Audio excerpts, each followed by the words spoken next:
जरांगे म्हणाले, मुंडे यांनी 2.5 कोटी रुपयांमध्ये माझी सुपारी दिली आहे, मराठा समाजाला प्रचंड घातक कृत्य केलंय। मुंडे म्हणाले, तसा आरोप धादांत खोटा आहे, समाजाला बदनाम करणं थांबवा। महाराष्ट्रात विष पेरणारे कोण हे पाहायचं असेल तर आमच्या दोघांचे सुद्धा ब्रेन मॅपिंग करा, नार्को टेस्ट करा, खरं काय आहे ते जनतेसमोर येईल। या वाक्यांना काही महिने किंवा वर्ष लोटलेले नाही, केवळ एका आठवड्यापूर्वी या गोष्टी बोलल्या गेल्या आणि सुरू झाला तोच शमलेला जातीवाद। महाराष्ट्राच्या आगामी निवडणुका बघता पुन्हा एकदा जरांगे पाटील ऍक्टिव्ह झाले आहेत। समाजाला सतर्क करताना त्यांनी बोललेली भाषा, आरोपी म्हणून धनंजय मुंडे यांनी घेतलेलं समाजाचं पांघरून या दोन्ही गोष्टी स्पष्ट दाखवून देत आहेत की आगामी निवडणुका या मराठा विरुद्ध ओबीसी या मुद्द्यावर लढवल्या जातील, ज्यातून उन्हाळ्यात निर्माण होणारा पाण्याचा प्रश्न, शेततळ्याच्या मंजुरीचा प्रश्न, कर्ज माफीच्या सोडाच पण अतिवृष्टीच्या पैशांचा देखील प्रश्न, घरकुलांच्या गावातील रस्त्यांचा प्रश्न खुबीने दुर्लक्षित होणार हे निश्चित। याच पार्श्वभूमीवर पुन्हा एकदा ओबीसी जरांगे फॅक्टर कुणाला दणका देतात? महाराष्ट्र पुन्हा एकदा जातीवादाच्या आगीत होरपळणार का? पुन्हा तोच संघर्ष बघायला मिळेल का? जरांगे यांचा यावेळी फायदा पवारांना होणार की एकनाथ शिंदे यांना? जाणून घेऊया सविस्तरपणे आजच्या व्हिडिओच्या माध्यमातून। नमस्कार, मी काजल आणि तुम्ही बघताय मराठी मंडळी। जिल्हा परिषद, पंचायत समिती, ग्रामपंचायत या स्थानिक नागरिकांना सोयी सुविधा पुरवणाऱ्या संस्था, यातून परिसरातील लोकांना सेवा देण्यासाठी लोक निवडून देतात। त्यांनी सेवा दिल्या नाही किंवा सरकारी योजना गावापर्यंत पोहोचवल्या नाही तर नागरिक मतदान करत नाही। मागण्यांची पूर्तता करण्याची सक्षमता असलेल्या लोकांना निवडून देतात, हे झालं भारतीय संविधान। मात्र या संस्थांच्या अखत्यारीत कोणते विषय येतात हे देखील कधी जनतेला माहीत झालं नाही। गल्लीतला रस्ता खराब झाला तरी आमदार काम करत नाही, शेतात विहीर मंजूर झाली नाही म्हणजे खासदार काहीच कामाचा नाही, हे साधे उत्तर। जिल्हा परिषदेत फक्त मूल कागदपत्र काढायला तेवढे जायचे, पण ऑनलाईन कालापासून तेही बंद झालं।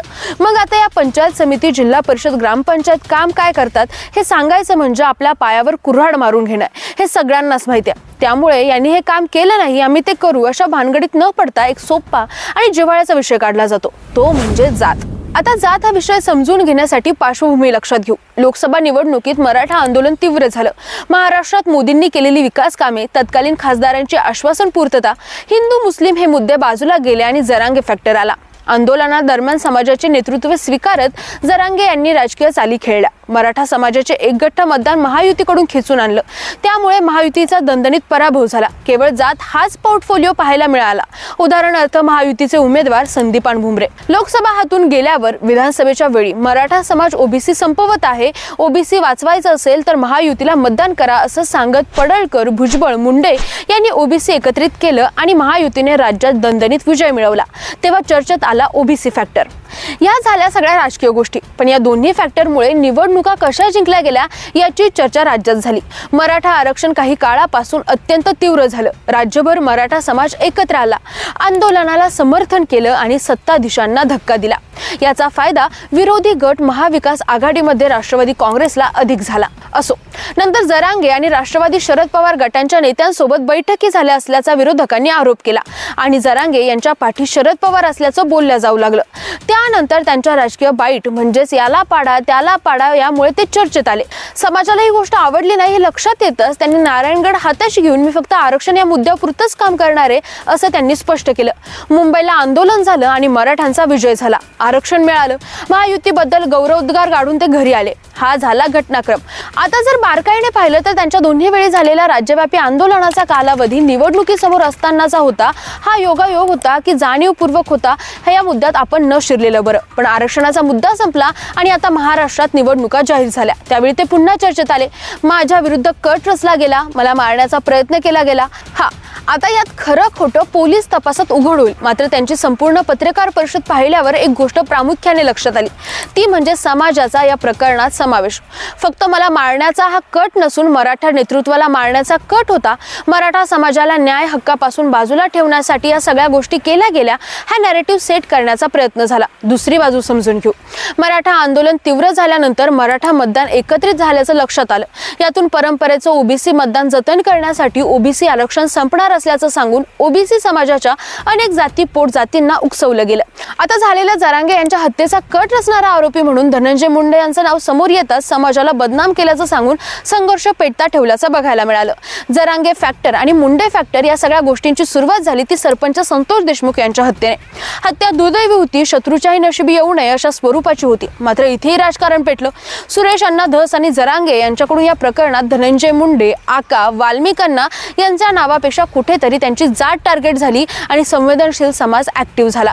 हत्या प्रकरणातील मुख्य आरोपी वाल्मिक कराड यांच्या समर्थनार्थ मोर्चे, आंदोलन झालं।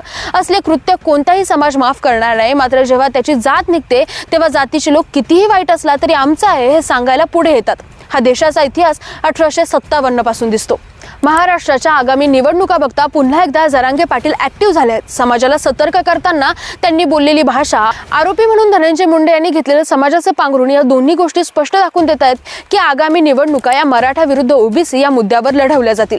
सरपंच संतोष देशमुख यांना न्याय मिळेपर्यंत शांत बसणार नाही असे सांगणारे नेते अर्ध्यातून निघून गेल्याचं चित्र बघायला मिळालं। आज ते प्रकरण कुठपर्यंत आलं आहे? न्याय मिळालाय का? जी चिमुरडी मुलगी माझ्या बापाला न्याय मिळवून द्या म्हणत गयावया करत होती ती कुठे गेली? तिचं भविष्य काय? न्याय मिळवण्यासाठी पुढे काय केलं पाहिजे? या सगळ्या गोष्टी अनभिज्ञ आहेत। कुणालाच याची उत्तरं माहिती नाही। फक्त उपयोगिता संपली म्हणून दुर्लक्ष केलं गेलं म्हणायला इथे वाव मिळतो। ग्रामपंचायत आणि पंचायत समितीचे अतिवृष्टीचे पंचनामे करते ते अजून पूर्ण झालेले नाही। मराठवाड्यातील शेतकरी पुरामुळे भिकेला लागलाय। कापूस, ऊस दरवाढ नसल्याने आत्महत्येपर्यंत पोहोचलाय। महाराष्ट्रामधील शिकलेल्या लोकांचं स्थलांतर थांबण्याचं नाव घेत नाहीये। विदर्भात काय तर संबंध महाराष्ट्रात उन्हाळ्यात निर्माण होणारा पाण्याचा प्रश्न, शेततळ्याच्या मंजुरीचा प्रश्न, कर्जमाफीचा सोडच पण अतिवृष्टीच्या पैशांचा देखील प्रश्न, गरिबांना वाटल्या जाणाऱ्या घरकुलांचा, गावातील रस्त्यांचा प्रश्न खुबीने दुर्लक्षित होणार हे निश्चित आहे। आणि बघायला मिळणार केवळ जातीचा उमेदवार आहे तर निवडून द्या। जातीच्या विरोधात बोलणाऱ्या पक्षाचा नेता आहे म्हणून पाडा। गावगाड्यात मिळून मिसळून राहणाऱ्या ओबीसी मराठा समाजाच्या एकीला आता कुठेतरी फूट पडणार, जातीचा संघर्ष उफाळून येणार हे सांगायला कुठल्याही भविष्यकाराची गरज नाही। याच निमित्ताने दौरे सुरू झालेले आहेत। लोकसभेला ज्या उमेदवारांना केवळ जातीचे म्हणून निवडून दिले होते त्यांनी नोंदी शोधताना किती मदत केली? समाजातील तरुणांना उद्योग उभारण्यासाठी कुणी हातभार लावलाय? खासदार निधीतून बाकी सोडाच पण जातीच्या किती लोकांना दवाखान्यात मदत केली? ओबीसी वाचवण्यासाठी आमदार केलेल्या किती नेत्यांनी संपदा मुंडे प्रकरणात न्याय मिळवून देण्यासाठी रस्त्यावर उतरत भूमिका घेतली? आमदार झाल्यावर मागास विद्यार्थ्यांना हॉस्टेल बांधून देण्याचा प्रस्ताव मांडल्याचं ऐकलंय तरी का? गोरगरीब परंपरेचा व्यवसाय सांभाळणाऱ्या किती लोकांना पक्की दुकाने आणून दिली? हे विचारायची हिंमत देखील कुणात नाहीये। मतदार म्हणून विचार करताना आता नागरिक जात पाहतील की केलेलं किंवा करू शकणारं काम हे काहीच दिवसात स्पष्ट होईल। हे विश्लेषण तुम्हाला आवडलं असेल तर नक्की तुमचं मत कमेंट करा आणि सोबतच मराठी मंडईला सबस्क्राइब करायला विसरू नका। धन्यवाद।